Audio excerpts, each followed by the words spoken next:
right, welcome back to Sunrise. It's been awesome hanging out with you this morning. It's nice to see you always. It was good. But before we go, JCDC is set to host the 2024 Drumfest at the Chinese Benevolent Association, located at 176 Old Hope Road this afternoon at 4 p.m. and admission is free. Don't we love those? Yeah. As we continue to celebrate Child Month, here is Jovani Richards and his teacher Shauntae James of the Ardenne Preparatory and Extension High School with Redemption Song. See ya.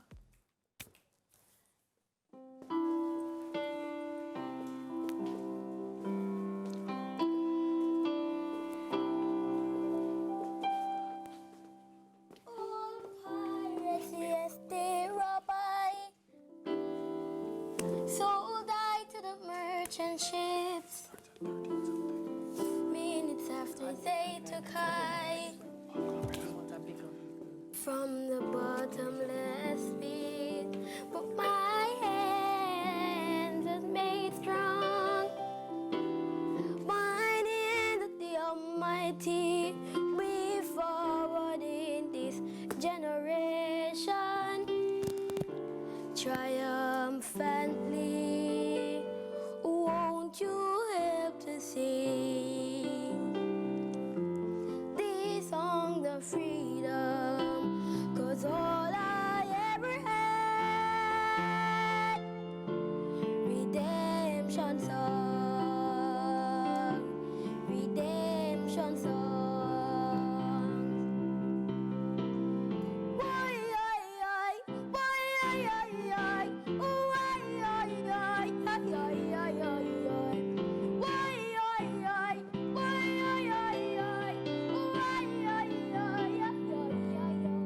emancipate yourself from mental slavery. None but ourselves can free our minds. Have no fear for atomic energy, 'cause none of them can stop the time. How long shall they kill our prophets while we stand aside and look? Oh, some say it's just a part of it. We've got to fulfill the book. Won't you help me sing this song of freedom? 'Cause all I ever had, redemption songs, redemption songs. Good morning, Roundtablers. I'm Nathan, and welcome to the Thursday edition of the Roundtable. Joining me at the table this morning is my fantastic co-host, Celine. Morning, Nathan. Celine. And our special guest, founder of Edifocal, Gordon Swaby. Welcome, Gordon. I'm good. You know, I see the time, and I feel like we're not even really going to jump in, but we'll do a quick chit-chat. Guys, how's your week been so far? Very good. Very good? I must say, yes. I'm Productive? energized. Energized? You feel like you're taking a full use of this new month? Yes, sir. Okay, love it. All right, so I know I see something hot coming in, so let's get straight into this topic. Right, so this one says, kids and censorship, freedom to view and explore. Well, with Edifocal, I know you are a man who talks about technology and kids, so kids and censorship, what's your first thoughts that come to mind when you hear that kind of topic? So the first thing I'd say, Nathan, is that I wouldn't use the word censorship. I think that's a strong word within the context of guiding your child. Love the way you started out. Right? Yes. So I think to set the tone, I would not use the word censorship. I think it is guiding your child along the right path. Okay. So I'm all about guiding your child or children along the right path, but I don't view that as censorship. Right? Okay. So, you know, the example I would use is if you have a young child, you're crossing the road, you want to give your child autonomy and independence to be able to, you know, experience the world on their own, but at the same time, there is a process, right? So you're holding their hands, you look left, you look right. If it is clear, you cross the road. Eventually, there will become, a time will come where you will not be around your child. Your child is of age, maybe 17, 18 years old, and they're standing at that roadside and they're looking left and right on their own, and they can cross the road. So similarly, online, you're not going to just hand your child a tablet and say, hey, do your thing. No, you guide them. You said, hey, this is right, this is wrong. this is not appropriate for your age, etc., etc. I like that. So that's how I would look at it. What do you think when you hear it, Celine? No, I love how Gordon started because I test it out now with my 4-year-old. And I think I started out just wanting to see how he would interact with anything, with everything. But then after a while, you realize, no, you know what, this is inappropriate. So you're not giving him that to consume. And, you know, sometimes the appetite that he has for more too, you have to know that, all right, listen, let me rein it in a little. And there are other things that you can have fun with. And just putting it down, putting it away, and go have some fun outside. So let me ask 3 questions then. I think they're all interconnected. So is there a problem with too much devices or too much screen time? If there is a problem, what's the kind of strategies that one would want to put in place? And then overall, do you think that even there's an age that you should start at, or is it that because they're living in this digital age, they should start at any point? Expose so, I mean, them at any time. I look at devices as a broad concept because I think they're growing in an age now where devices that, when we use the word device, it almost sounds modern and sleek. They'll be using devices for everything. So for those 3 levels, what do you think? So I can speak to my real life. I have 2 kids, a boy and a girl. My son is 3 going 4. My daughter is 8 months. Speaking to my son specifically because there's no real screen time for her. You have real life and you have, I guess, fairy tale, right? In fairy tale, you'd want your kids to not have any screen time at all. But then you start... Is that fairy tale? So when I say no screen time, I mean 100% no screen time for TV, years. But like for the first 3 years of their life, nothing, literally no screen time. And I'll jump to his point and help to say one thing. Children are going to reflect what they see their parents do. Correct. We live in a digital age. We will always be using cell phones. We will always be watching TV. So exactly. So now what happens in reality with our son is he is not, the screen is not an extension of him, right? So we don't use it as a placeholder for when we're out and we want him to keep him distracted. You know, my wife, love her, will, you know,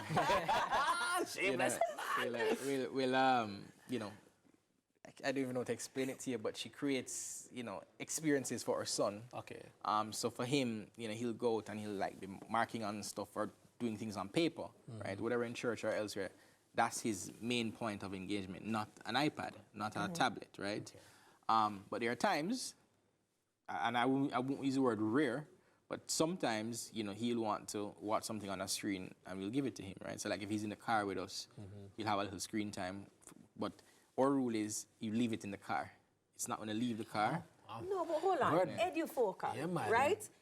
Your business is on educating children with technology and with screen. And so I feel a little guilty here because he's saying the utopia. The only place. No, he's saying the utopia is the first 3 years, 100% no screen time. My 17-month, 18-month-old is watching Auntie Rachel and what on television. So I'm already guilty. First and foremost, we don't create content for young kids. We start creating content for kids when they're about 9 or 10 years old. That's how you save yourself, Gordon. There you go. So at that point in time, I mean, you know, it's not a free-for-all, but obviously the kind of engagement around the screen changes at that age, right? But I'd say for the first few years, limited screen time. I mean, it's going to be at your discretion. You know your child best. You don't want your child to become consumed with it or feel like they cannot operate without it, right? But let's be realistic. At the end of the day, you know, we're living in a modern age and they need to know how to navigate and interface with screens because it's going to become a big part of their life, right? Yes. But you don't, you know, again, too much of one thing, no good. Right. And that's just applicable. What do you think, Nancy? Because, I mean, when you talk about age-appropriate content, trying to limit their screen time, there is always content for any age on the internet. Absolutely. They're always going to be exposed to something that will capture their attention. The thing that I'm most concerned about is the depression that the older kids, that research have found that the older kids will come into. So you have, I think it's called Facebook depression, but it's not just Facebook. It's any content because you're at an age where you want to be accepted, you want all of that, and then you consume and you can't live up to the very perfect world that is created for you online, and so they experience something that they don't quite know how to manage. But for my 4-year-old, I've noticed that it helps him to sleep better and be a little bit more focused when I take away the screen from him. So I understand why, you know. You know, I'd say this, right? A lot of things that are applicable to kids are also applicable to adults, and humans are by nature social creatures. So if you feel yourself becoming sad, even borderline depressed, interact with people. Yes. You interact with, because we Can want you say that again, please? No, say it again. Absolutely. You know, if you feel yourself becoming sad, it's probably because, and I mean, not the only reason, oversimplification, right? Yeah. Go sit down at a... Change of pace. Come off of your phone, come off social media, go have a drink with a friend. Call up a friend who you've not seen in a while and say, yo, we can come by, talk to you with just reason. It does wonders, right? So let's not believe that man or woman that we're an island. We need each other, ultimately. And the same thing is applicable to kids, right? To children. And you know what I will say as I throw to that is, I think one of the things that we always have to understand is there are fundamentals in life. Though you will always have evolution, though you'll always have the advance of life happen, the fundamentals of life, as you correctly state, is that we're all social beings. We're all created to interact with each other, even if that is through a screen, you know, because that's one of the luxuries that we don't recognize and we don't really use, that the screen has cut down that point of connection. So you can have your meeting and talking to a friend online. If you have a friend that's overseas that you haven't seen in a while, take up the phone, even if them they're 10 time zones away. You call and say, boy, I know me I wake you up, but good morning. I have a rule, right? Worst case scenario is text, i.e. via email or text. Another, up from that is phone call. Up from phone call is video. Up from video is physically meeting. If I can always choose physically seeing somebody, interacting with them, seeing body language, looking them in the eye, I would always choose it. Obviously, it's not always ideal, but again, I'll always opt for the one that I think is, you know. Which is why I thought phone call would be first.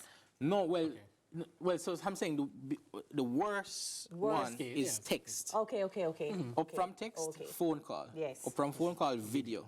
Up from video, in person. So then, let me ask you this here. So we all at this table accept, we know that at some point our children are going to be exposed to the digital, the screen that they have to either go to school with or interact with just to kill a little bit of time.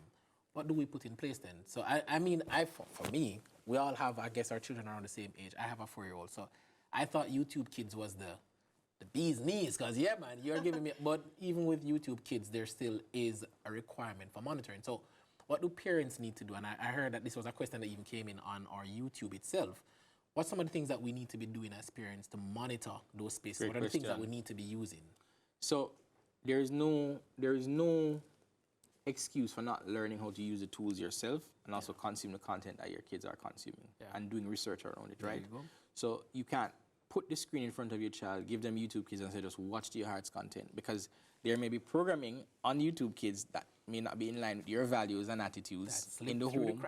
So you have to actually, thanks again for my beautiful wife, who does the heavy lifting there, right? But she'll do the research and say, no, you can't watch this, or you can watch this. And, you know, so you have to learn, right? You have to sit down, consume the content, do research around the content, do research around the device that is being used, because there are controls. For example, we have an iPad. You know, you can have controls around, you know, them leaving an application or set limits around actual use, right? So after a certain while, it cuts off. All those things are there. The technologies have been built out. But we couldn't build from now till tomorrow if you're not actually learning how to use it. I mean, I'll even, to bring you in here, I think we all grew up in this digital age in a varied way, because I think we all come from a time where it wasn't as digital and we saw this growth.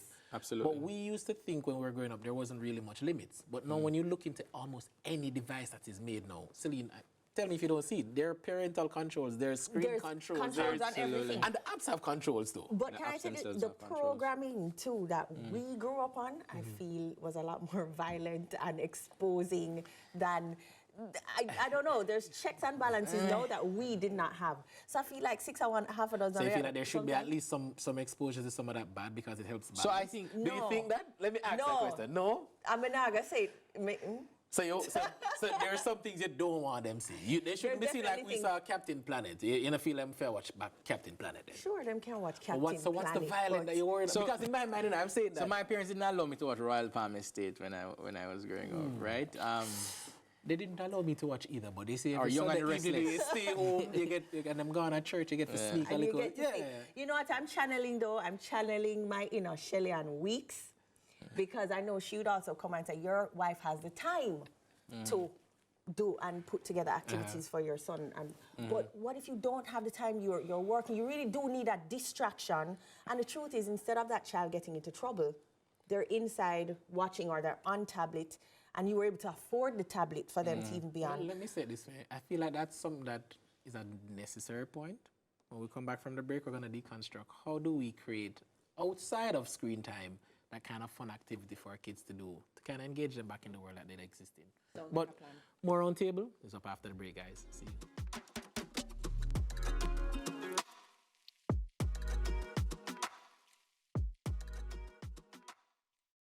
Welcome back to the round table.